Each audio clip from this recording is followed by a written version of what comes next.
instructor was just on like ropes. Well, they're sort of like ropes, but they're called tethers. And then the instructor would just follow you, and you would lean side to side in order to turn the ski, which was really cool, and it was just an awesome opportunity. And then, and I also saw blind people skiing there, and they had like instructors too, and then they had vests that said blind skier so that you wouldn't hit them. And so how they would ski was their instructor would have this bar that they would hang on to with the blind person, and then the blind person would be able to ski, and that was just really cool. And all of these people would volunteer their time in order for us to do it. So yeah, that was really cool. And then another hobby of mine is swimming.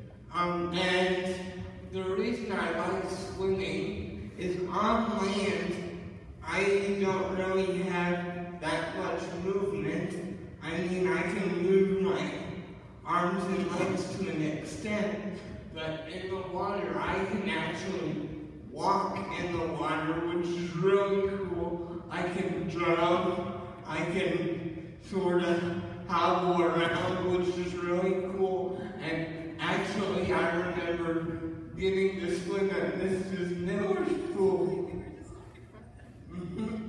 Yeah, and so, yeah, so those are some of my hobbies. And then I also enjoy drinking coffee. So, Starbucks is my best friend.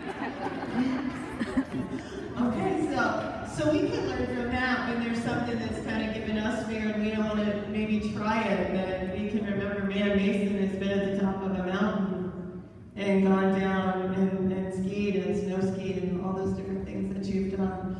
Are there any things that you want to try that you haven't had the chance yet? Okay, so one of the next opportunities that I'm going to get to do is I'm going to get to do a triathlon with an organization called My Team Triumph.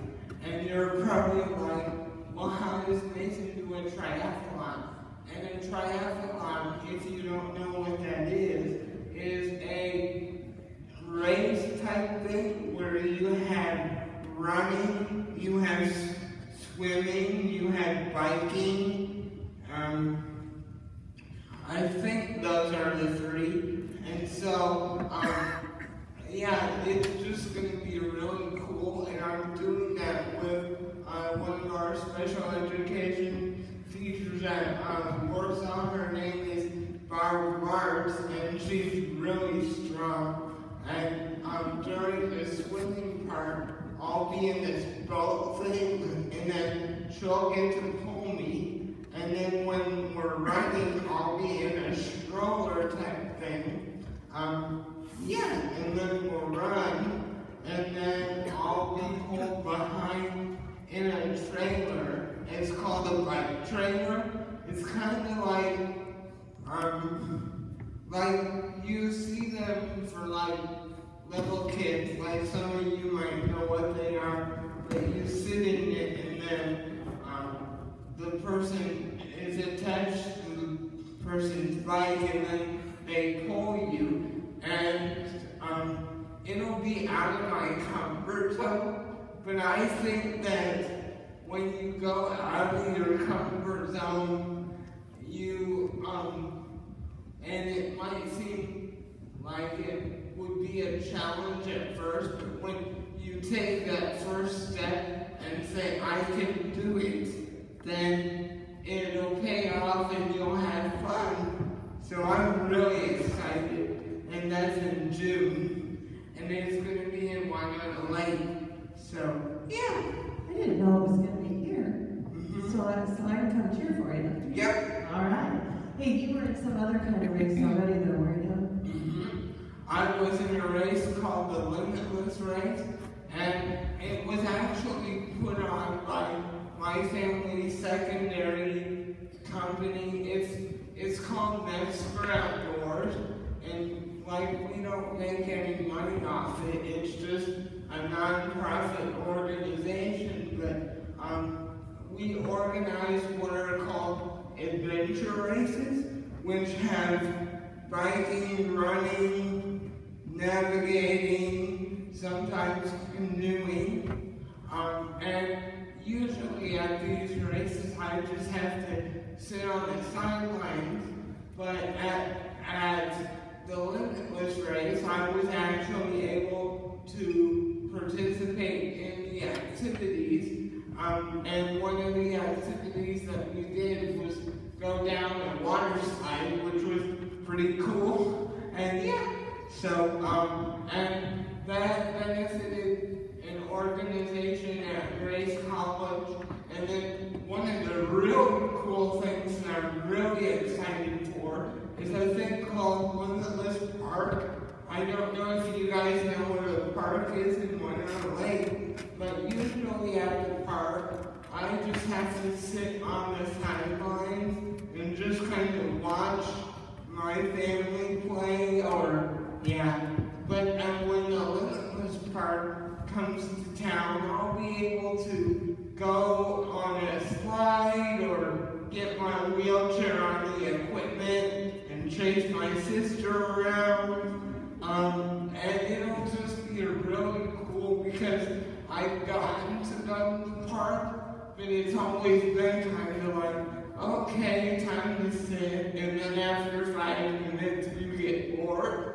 So I'm really excited to just have this opportunity, even though I'm 16 and it's not really cool for 16-year-olds to play at the park. I'm really excited. That sounds really cool. I'm excited for that part to open too. That made me think, and I don't want this to sound like I'm saying you don't get to do these things, but I think that sometimes we have to realize that there's a lot of things that we take for granted that we can do.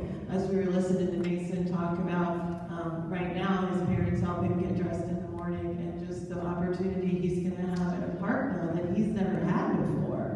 That we kind of take those things for granted sometimes, so I think that's really important to notice too. So, Mason is 16, he's a sophomore in high school. Tell us about the next step. Okay, so the next step is I'll become a junior. Alright, yeah. And so the next step, after high school. Well, okay, after high school, okay. Now I know where we're going. Okay, so after high school, I want to attend Grace College. I want to major in communications and minor in business. I plan on becoming a motivational speaker because I love what I get to do today, and I love to spread the message, and yeah. So, here. Okay, so I look at you and all your challenges, and you're going to college, aren't you? Okay, so you're talking to 250, 300 kids here who have a lot of challenges in their lives. Do you think they ought to go to college too? Yep. Do you think they can make it happen? I believe that you can do anything you put your mind to. Even though a challenge might seem impossible, it's always possible. And your teachers will be here to guide you through the process. Because without my teachers and family, I don't think that college or anything I would be able to do would be possible. But since they're here to kind of guide me, I think that I'll be able to do it, and I think that you can do it. And obviously it's going to be a challenge, and it's going to put my knowledge to the test, but I know that I can do anything. So there's going to be hard moments, you think? You don't think it's going to be easy? Not at all. Okay. Yeah. And that you're ready to face that, just like the top of that mountain, or or Mrs. Mart's pulling you on that boat through the water. Yep, because I think life is like a mountain. And if you think of Mount Everest, like those climbers are not able to just say, okay, I'm going to go up Mount Everest today. You have to train in order to get up the mountain, and then you actually have to go back down the mountain so that your lungs get acclimated, and then you can go up a little farther and a little farther and a little farther, and you're gonna encounter challenges along the way, but you will ultimately be able to do it or get close to being able to do it. And one of the coolest opportunities that I ever got is when I got to speak at Grace College, and there was a motivational speaker there named Eric Alexander, and I was the opening for him on the March 12th, and then he spoke on the 13th, and his story was he took a blind man up Mount Everest, and he's just really cool. And he's just inspired me, and I actually got to have dinner with him, and it was really cool. And so, yeah. Okay, so when we're thinking about that mountain, whatever that might be, just getting through 5th grade or getting through 6th grade, so you're kind of telling us to look at it piece by piece, and that it's not just a snap. No. No, nothing is a snap, isn't it? Okay. So I just have a couple more things, and then we can finish up. I wondered if you would talk to us just a little bit about how we might approach someone who has a disability. Because sometimes, we're in the grocery store or Walmart, and we see somebody, and it's just not what we're used to seeing. You know that, because you kind of live that. So how would you want us to approach someone? Okay, so first of all, we're not aliens. We're just like everyone else. We come in peace.